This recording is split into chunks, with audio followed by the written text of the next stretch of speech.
here after more than 24 hours of delayed flights. I'd say that takes a lot of resilience, and that's the topic today.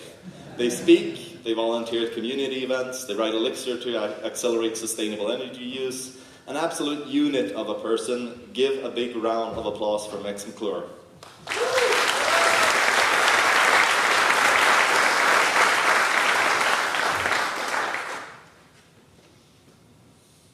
Thank you, Lars. Yeah, so I'm Max. I use they, them pronouns. I'm an Elixir and Phoenix developer at Gridpoint. You can find more about me at mex.quest. And fun fact, I studied biology when I was at university. That might become apparent as this talk continues. So imagine working on a feature for weeks. You're really proud of the effort that you've put into it. Your fellow developers have given extensive code review, and you're excited for it to be released. Then you show it to the product owner, who then tells you, instead of your long anticipated, oh, this is great, instead they're saying, oh, actually the requirements have changed. I don't need that version of it anymore. Can you rebuild it this way? Show of hands. Have you ever built something that you're excited about, only to be asked to rebuild it? Yeah, there's a lot of hands up in the audience. This is something that happens frequently as part of our software development experiments. This happened to me at a project at work. I was tasked with building a multi-step form, and it was rather complex. I was really proud of the work I had done, and was excited for it to be released and into the hands of the users. But our product owner came to me when I demoed it to them and said, actually, the requirements have changed. And I had to iterate on this 5 times before it finally shipped. I went through a lot of intense emotions throughout this process. Frustration at writing the same code. I had a lot of doubt about my abilities as an engineer. Why wasn't I getting it right? And a sense of defeatism and a huge decrease in motivation. Why would I bother to continue to keep trying when I just wasn't getting it right? I want to share today what this experience has taught me about building resilience in ourselves as engineers. Why it's important to address these emotions and their impact that they have in our work. Talk about how we can think of the resilience of trees and learn from them to help create these mindset shifts to address these emotions. And some Elixir and Phoenix tools that we have at our disposal to help facilitate those changes. The dictionary definition of resiliency is an ability to recover from or adjust easily to adversity or change. When I think of resiliency, I think of a tree in a storm. I grew up in the northern US where we have some very fierce weather. We have snowstorms with intense winds and very heavy snowfall. Some trees don't survive. They splinter in half or actually become uprooted from the strong winds. The trees that do survive, they're very flexible, both in their trunk and their branches. They bend with the wind, and they give a little bit under that weight of the snow. And then when the storm passes and the sun comes out and the snow melts, they upright themselves. These trees, they don't get frustrated with the wind. They know it's a part of life. They have no doubt about its worth as a tree, and it doesn't give in to defeat in the face of the storm. That first feeling that I had when I was doing that rewrite of this multi-step form was frustration. This feeling of, again, I'm going into the code and rewriting the same pieces. And part of that was the friction of rework, feeling like I didn't have any momentum, that I kept getting stuck. And it didn't feel like a useful process as a developer. One way that trees build resilience is actually through a process called creating stress wood. So when a tree grows on a slope, the gravity might actually pull on it. Or if it's in an area where it has consistent winds blowing in one direction, it's pushed over into that direction. But these trees, they still want to grow upright. And so they'll actually layer down like these targeted layers of stress wood to help them keep growing in the right direction. So they're laying down this assistance exactly where the pressures and the stress is applied. And our iterations of code should feel similar. Targeted layers applied as opposed to doing wholesale do-overs. The mindset shift that I really had to make when going through all these rewrites was viewing rework as strengthening my skill set. It's not only the outcome, the final lines of code that get shipped that mattered, but the process of writing the code, and each time we write it, we become a little bit better at coming up with these solutions. And so appreciating that learning loop is like laying down those targeted layers of stress wood. And part of that process is reducing the friction of that rework. And we have some great tools that we can optimize to help us with that. I find Elixir to be a very fun language to write in. It feels a bit like poetry, and that is because there's this beautiful readability and flexibility to it. We're not tied to one specific way of coming up with solutions. So every time I'm going back to this rewrite, I have some creativity in how I want to do it. And because it's fun, and I'm not dreading trying to work in a certain language that I shall not name,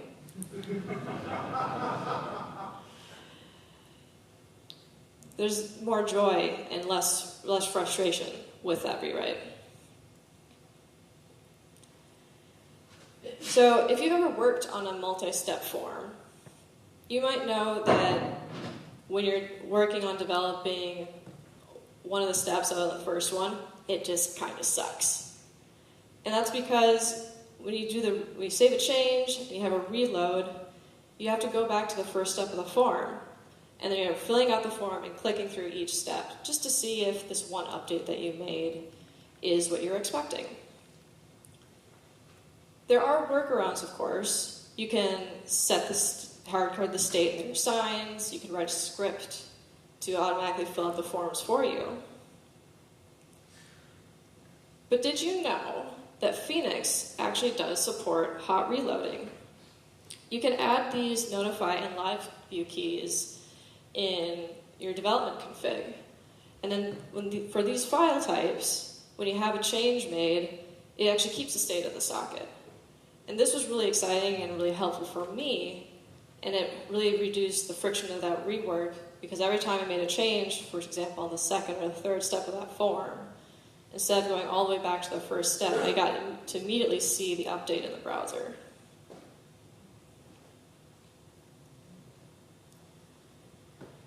Another great tool that we have with Phoenix is breaking up each step into its own live component. So when you have these complex user interactions, you can break them down into components and have them backed by their own ecto-embedded schemas and change sets. And the advantage with this is that then any changes you make are isolated. So you don't have to be concerned with the entire breadth of the form and what the other interactions are. You can focus just on this one area, and that helps feel like there's less friction as you're going through the iteration process. So when frustrated, we can emulate the trees and put down these layers of stress wood and embrace that learning loop. The creativity and fun that we have with writing Elixir helps us with that mindset shift. And we can reduce that friction with our Phoenix tools. The second feeling that I felt when going through these rewrites was doubt. I had a lot of doubt in my ability and was plagued with thoughts of, maybe I'm not good at my job. Maybe I'm not a good engineer. And this was because I was tied to the specific lines of code as proof of my value as an engineer. And the result was, when I had to go do these rewrites, I was very hesitant to rip out code that was no longer needed. Trees are not tied to their individual branches. And in fact, they survive storms better when they have less weight and less drag for the winds to catch. So they survive better when they're pruned and any dead branches are removed. Excess branches actually hinder their ability to bend with the wind and be flexible. So we can cultivate resiliency by seeing the value in code deletion. This helps us to weather that storm of rapidly changing requirements. An important part of Elixir when going through and trying to quickly iterate and making drastic changes is having immediate feedback. And the compiler really helps with this, because you can see when you have undefined function errors, unused aliases and imports, and dangling function calls without even running going into the browser to see where things might fail. The compiler lets you know. And then when you pair this with dialyzer and type specs, it helps catch issues early, which can help keep you in that flow state when you're doing these rewrites. Fast tests are another essential part of this deletion and iteration process. XUnit can run tests asynchronously, and the EctoSQL sandbox enables concurrent database tests without them clashing into each other. And so this was important for me with that multi-step form. I could run the suite and have all the tests finished within seconds as opposed to minutes. So I was much more willing to write and alter tests, run the suite, and then delete code and iterate often. And Phoenix extends this confidence to the interface. We have live view testing, where we can check out validations, patches, event handling, just the same as we test our server code. It's in process and out of the box. And this really helps to reduce the friction in removing and reshaping our UI code.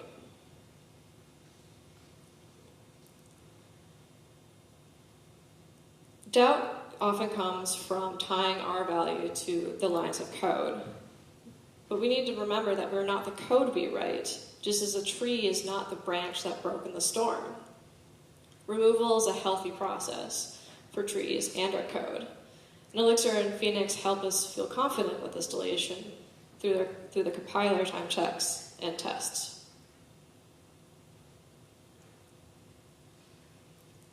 The third feeling that I've experienced was defeatism. It's this feeling of, why bother when I'm not getting the feedback or that validation that I'm doing good work? It's not an acute sting. It's not immediate like frustration is, but it's a slow drain from feeling alone and isolated.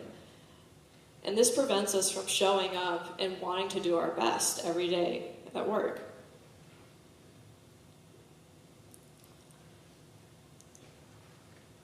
Healthy trees are often in a forest, and they're not alone. The roots will actually interlace, and there's this really neat fungi called mycorrhizal fungi. And it will actually connect trees from across the forest and can help send water and minerals and chemical signals as a form of communication between the trees. When one tree is infected by a parasite, it can actually send messages, and then other trees know about it and can put up their own defenses. And when those winds hit, individual trees are buffered by the presence of others.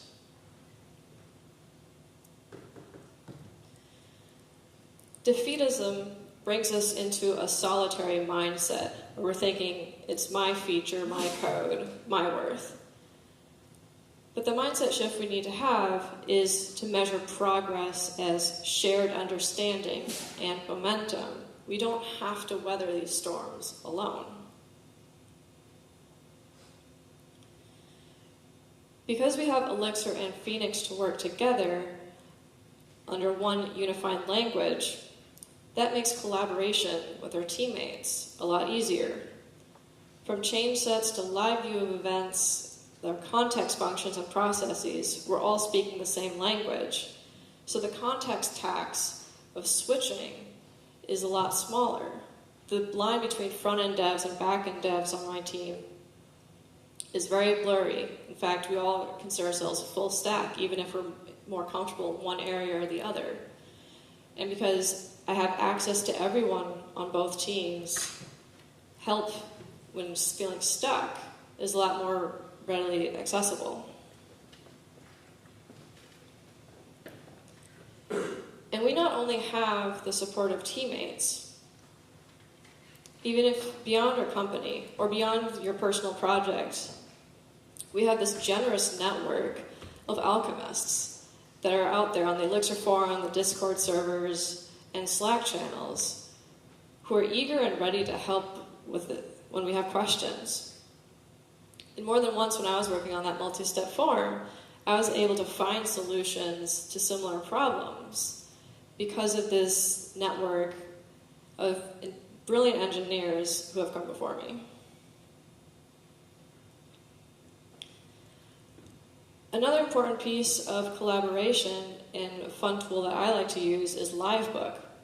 And we can create these tiny demos, which makes it easier to share both with our fellow engineers and teammates, but also stakeholders who are not technical. And we can get feedback quicker on assumptions that they might have made or that we as engineers might have made. And by surfacing those assumptions sooner, we can help prevent some of those rewrites later.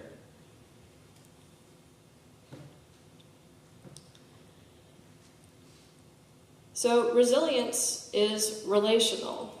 When we have those feelings of why bother, we can reach out and pair with our teammates because we all speak Elixir from schema to socket. We can ask the community because we don't have to invent every answer. And we can sketch out steps in Livebook and make progress communal.